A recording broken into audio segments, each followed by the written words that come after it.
欢迎收看《寰宇全世界》，带您走进全世界。全球各地的观众朋友，大家好，大家平安，我是何荣。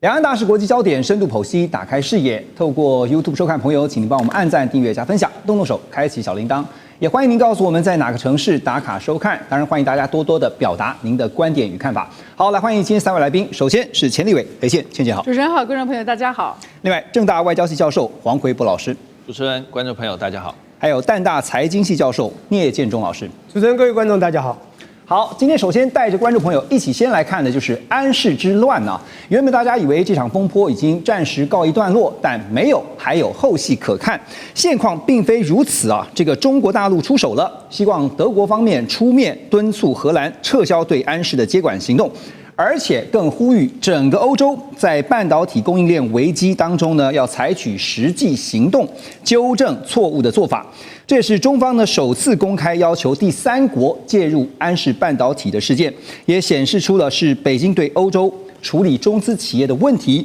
的不满已经进一步升温。现在这个问题呢，从一个点变成了一整个面了，怎么看？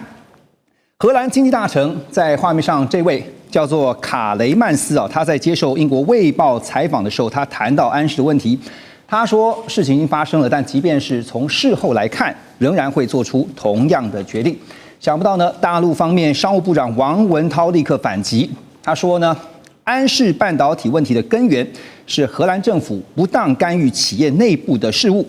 那么荷兰代表团呢，在下礼拜将要访问中国大陆。根据路透的报道说，北京正在透过德国跟欧洲给荷兰压力，让荷兰政府放弃一个法案，叫做《供应品管法》所赋予的特权。这个供应品管法是1952年设立的法案啊，允许行政部门在面临到比如说国家安全啦、有风险的时候呢，可以去干预这个董事会的决策，甚至是接管这个公司。而这次也是第一次使用这样的法案。先请教倩姐两个问题啊，因为这次感觉上荷兰是挖了一个坑让自己跳进去，但现在陷入泥淖当中呢，不知道怎么出来。所以第一个问题是，中方会不会透过这一次两方的商务部长的这个谈判针对安氏的个案呢，进一步的去影响整个欧洲对于中资入股的企业未来的态度跟做法，是第一个问题。第二个问题啊，跟荷兰谈，如果只谈安氏，似乎感觉上就是一个点，有没有可能扩到其他的项目？比如说大家最关切的荷兰艾斯摩尔的光刻机，您觉得？首先我们谈一下你的核心问题，就是说中资入股在欧洲到底未来安全不安全？那如果我们看中资入股，也就是说对公司的控制权来说，第一个是股份的控制权，第二个是董事会的控制权，第三个就是经营团队的控制权。那这一次在9月30号呢，荷兰政府他直接去接管的时候，他其实并没有股份。他没有股份的控制权，他其实也没有董事会里面的相关席次，所以他是彻头彻尾的一个国家介入私人企业的行为，所以他甚至要求他在经营的这个部分要去撤换张学正 John Chen。所以我们把这三个理路呢理出来之后，就可以明白为什么王文涛说这个是政府的不当介入企业行为，不当干预因为他既没有股份，又没有董事会的席位，然后最后呢，他竟然直接要影响他的经营团队然后以及他的那个经营的发生。那么我们再大一点的来看。这个是在欧洲许多的诟病案中间，我们最近看到的一个趋势，就是有一些中资想要诟病的，被欧洲的国家视为对于它的经济安全或国家安全有所妨害，或者是有所挑战，因此呢就不允许，或者是甚至有的时候虽然允许呢，是要求它的股份要降低，所以还是回到我们刚刚讲的股份、董事席位跟经营团队这3点，它是政府在准否的过程中间呢，它事实上有些时候是有一个角色的。是好，但是这一次我觉得安氏之乱更明确的是说，它不是荷兰跟中国的问题，它是由美国经过了欧洲跟中国的问题，因为它在9月29号是美国先把文泰定为实体清单里面的一部分。经过穿透了以后呢，文泰的子公司安氏就被荷兰接着去做了接管它的接管的动作固然是粗暴，但是它的源头呢是来自于文泰进入了清单，穿透到安氏。那么过去被列入清单的，就是前面有文泰要去诟病的，在英国呢，也是因为美国的态度，而英国要求他已经购买的要再分拆出去。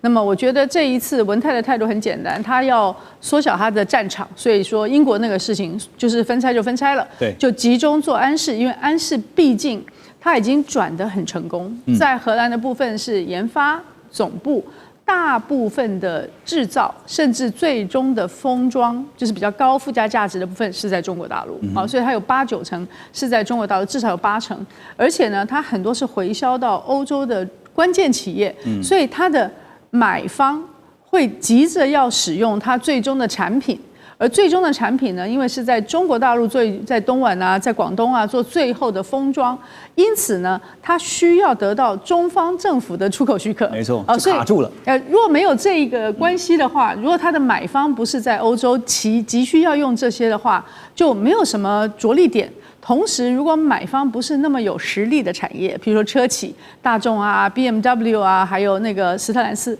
这些车企都是非常关键的核心产业，是涉及到了非常非常多人的就业机会，连日方车企也是。所以呢，就是说谈判的筹码，企业跟政府施加的压力就大。而施加的压力里面，中方的角色又变成特别重要。除了中方的企业以外，中方的政府的出口许可也变得很重要。所以我们简单的说回来，第一个就是中资在欧洲的各项购买呢，未来如果两边的关系不谈好，那么很可能会受到这样的横加的无理的干涉。第二个是说，即便是你买了，甚至你在你的企业都已经做了供应链的调整以后呢，也可能受到横加无理的干涉。因此，它绝对是兹事体大。如果荷兰要来谈的话，不会3言2语轻易的就谈完。下周两方的商务部长就要谈了哈，对，怎么可能只谈安士这么一个个案呢？他就算是不谈安士个案，他也要把安士做成通案嘛。就说这里面所确定的原则，就是政府干预到什么程度。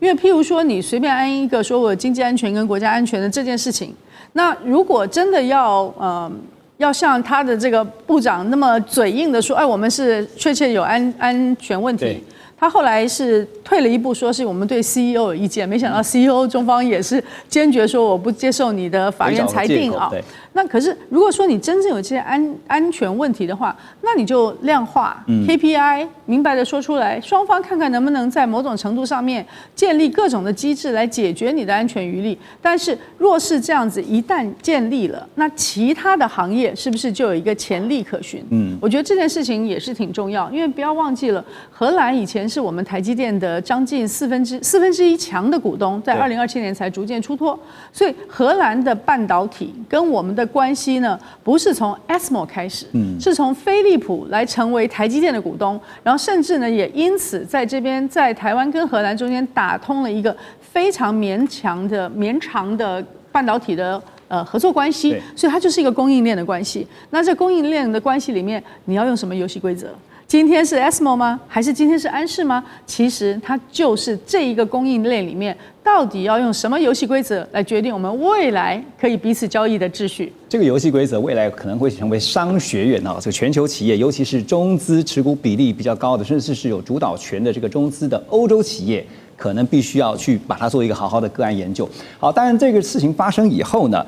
彭博也报道说，欧洲车厂已经开始向上游的供应商啊寻求中国替代的方案。这个中国零件替代方案呢，因为呢有多家的车厂啊都在要求主要的零组件供应商寻找能够永久替代中国大陆来源晶片的方案。那也显示出呢，产业对于供应链的稳定性啊是很担心的，但是呢也不愿意白白的挨打。因为万一以后再发生，那怎么办哈？研究机构欧米迪亚呢就估计说，这个安士半导体呢在简易功能车用晶片的领域，它的市占率超过了20%，竞争对手包括了美国的安森美半导体，还有威视科技，另外就是 Geodis， 还有呢日本罗姆株式会社等等哈。那现在呢，安森美已经表示说，他们跟客户正在讨论要怎么长期的来支援客户的需求。简单来说啦，就是欧洲车厂这次也上了一课啊，找替代方案，但是找得到吗？而且找到了，这个替代方案到底可不可行啊？现在同业竞争者有办法立刻补上这个缺口吗？这是一个非常实际的问题。奎博老师怎么看？还有会怎么进一步改变欧中的贸易结构呢？第一个问题就是说，这些替代的厂商能不能够补上缺口？如果我们讲说这是不急啊，长期来讲当然有可能，有订单，而且这个技术不是像我们台积电什么1.4、1.6奈米那种，真的是要拔尖的，对，他们就是把原料调过来了，然后呢，该加班的人都安排好了，多付点加班费啊，然后再来就产线空出来。大概剩下就是一些物流的东西了，所以长期来讲，大概我所谓长期啦，因为我只能说大概8个月、1年左右，慢慢，它的产能或许可以替代安士那20%。可是你现在我们看到新闻啦，欧洲有些车厂已经在哇哇叫说，我库存快用完了，啊，那我们就想到当时在新冠疫情的时候，如果各位买车的话，有时候你买车，譬如说你可能有一个这个脚踢的尾门，打开尾门就没有了，因为晶片被拔掉了，不够。所以这个问题说，短期的库存没有，它到底是重要，包括这个车功率的这种大的元件没有，还是那种小小的周边的晶片元件没有，我们还不知道。但是我的意思就是说，短期内你要欧洲车厂，如果安士这个事情一直卡在这里啊，短期内你要欧洲车厂马上可以恢复正常的状况，我觉得那个是太难了，对，特别是我们这边提到的，其实牵扯到好几种零部件啊，包括像晶片，包括像离散元件或者是被动元件，那像这些东西呢，它其实制造上来讲是一个很全球化的一个生产供应链，那你要叫这些厂商要把这些生产供应链赶快的补齐，因为它原来的生产供应链可能不是有那么大的量能可以去补安士的那些缺口。好，那另外来讲，人才或许不是一个太大的重点，因为我说过这技术这个尖端性还好，问题在于认证了。如果今天安士有，因为我们真的不知道这些细节，如果安士它出产的这些离散元件好了，它是经过欧洲车厂认证的，那你说这些？你不是说做的一模一样，看起来一模一样就可以上车呀？还要经过认证。对，认证，然后实验等等，那可能要花好几个月。尤其又跟安全有关的话，更是必须要花很多时间。对，所以我的意思就是说，短期内你叫这些厂商，就算他能做，但是要补上这个能量，我觉得还蛮难的。OK， 那欧洲的这个关系，我很快的说一下，就是我们可以看到最近这几年中国大陆对欧盟的出超大概3000亿欧元。中国大陆卖了很多东西啊，其实大部分就是一些制造业的产品。我举例来讲，譬如说一些电机、运输器材，还有像半导体晶片、手机、电脑、监视器，还有像车零部件，太多都是这些东西。而且欧盟大概从中国大陆进口90%多都是已经是做好的成品。还有锂电池，更不用讲。那这些其实。这些我们讲了安士这些晶片啊，其实大概占里面的贸易，其实不是一个非常举足轻重的比例。对，它占了一小部分，但是它不是举足轻重。所以就算安士这边出问题，但是欧洲跟中国大陆的这个贸易的结构，我觉得如果要调整，不是因为安士晶片，而是因为中国大陆还有欧洲他们自己在新能源，他们在半导体还有汽车零部件，大家互相这个。我防你，你防我，然后自己想发展自己的，所以我觉得它的贸易结构调整应该是那个部分，而不是因为安士。就这个漏洞到现在为止看起来是缓不济急啊，可是呢，总得想办法去找到一个解决方法啊。那当然，这个欧洲呢夹在中间，其实中美两强竞争下，那确实是里外不是人。英飞凌的执行长呢，他就指出。画面当中，我们看到他说呢，美中两国的供应链体系正在逐步脱钩，而欧洲就夹在中间，面临被两强挤压的局面。另外呢，欧洲汽车供应商协会也呼吁，认为欧洲应该要重新检视2035年停售燃油车的计划，允许混合动力或者是增程式的电动车继续销售。以免呢这个过度依赖单一来源的风险因为你知道纯电动车的话，可能它用到的车用晶片跟电控晶片更多，所以到时候怎么办呢？还有一个理由就是说呢，这样的话也能够保存一些这个产业劳工的就业机会哈。好，所以安士的个案确实让欧洲工业上了一课哈。面对这个供应链，未来如果真的是要脱钩了，聂老师觉得欧盟会怎么样去调整他们的供应链战略？我觉得现在不只是人对人、企业对企业、国家对国家，一定要有底气、有筹码，你才能够说你想做某一件比较严格的事情或严峻的事情。你9月30号你就居然的，像刚刚你先讲，就政府就不当介入，用国安的为由就把安士拿掉。请问一下，问泰他当时花了200多亿去买下，持了将近80%的股权，你赖这个情何以堪？我觉得这种做法，当然对国家的利益好像一个权柄在手，什么都可以做。但是你有没有想到，人家有底气，人家有筹码的时候，你可能会更惨。所以人家就帮你断供。所以欧盟现在真的很惨。我很早就讲以前欧洲的国家，我们都可以把它当老虎哈，一只老鹰、一只龙都很厉害。这老虎现在都是欧洲猫，它现在很多东西都靠别人。我跟你讲，它就是被夹击了，它是上下断供，左右夹击啊。这中美把它夹，还有上下断供。我跟你讲，他当这件事情一做的时候，中国有底气的时候，他东莞所有的工厂就把你上面就断供，你怎么活？所以欧盟，你问我转型的问题，我这样讲好了，他现在面临到了关键转型期。早期他想转型，那时候他们开会的原因是因为为了要达到2050年的碳中和，2035年大家都知道，他的目标就是要把所有的燃油车全部禁售，那是他们的目标，非常好，非常理想。德国开始什么？德国不就是环保尖兵吗？不过重点来了。当时呢，他就发现这个做法也不一定达到，因为他碰到3个问题。第一个问题说绿色的这个转型压力，他的确想朝这个方向。第二个呢，但是发觉全球是有竞争的，你要做这样的事情，你有没有办法做到？尤其中国电动车价钱，当然它可能是 price penetration 哈，价格切入法，的确有点当品的概念，让欧盟有点好像承受不起。那第3个还有一个更重要，就是供应链的问题啊，因为你不是整个全套供应链的生产，你看。我们的对岸中国多聪明，在2013年啊，习近平上来的时候弄了一个叫红色供应链，他知道所有的东西都是靠别人。他以前的银河号不是被断的时候，他才搞北斗卫星嘛。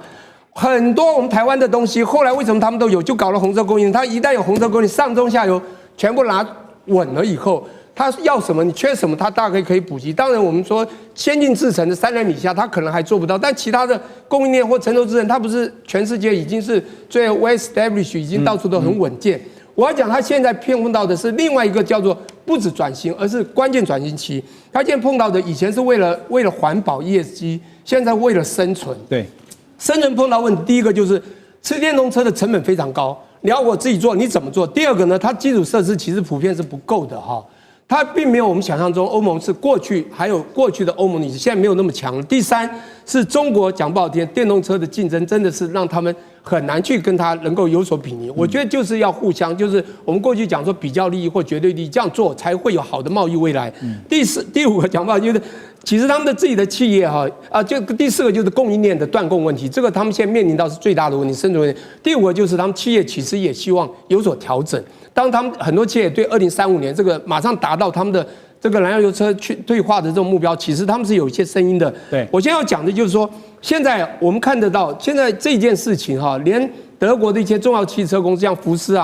不管你刚讲的这个英飞凌这些人怎么讲，他说他们今天如果被断晶片，这些汽车的晶片可能只能库存3周，不是3个月是3周，很短，对，很短哦。他们现在很多就面临停工了嘛，没得做。还有呢，缺晶片，你以后怎么办？所以他们现在要调整我觉得有时候是以和为贵，或者就是条件交换我们讲国际贸易里面就绝对利益，你觉得你有完全是觉得你在做，否则的话你一定要比较利益。就像过去的时候就资本密集劳动密集，资本密集的国家生产这种密集的产业嘛，这个劳动密集生产劳动密集的商品，不就这样吗？所以我觉得他们要做一些所谓的商业或贸易的整个调整，也就是在国际间做到还是。不能太反全球化，还是要部分的这个贸易的整合。所以回到一个重点，就是供应链自主到底能不能够真的是谈何容易啊！而且现在荷兰已经挖了一个坑，他自己跳进去了，现在想办法要从坑里面爬出来。但是接下来就看下个礼拜跟中方的商务部谈的结果如何。马上回来。2025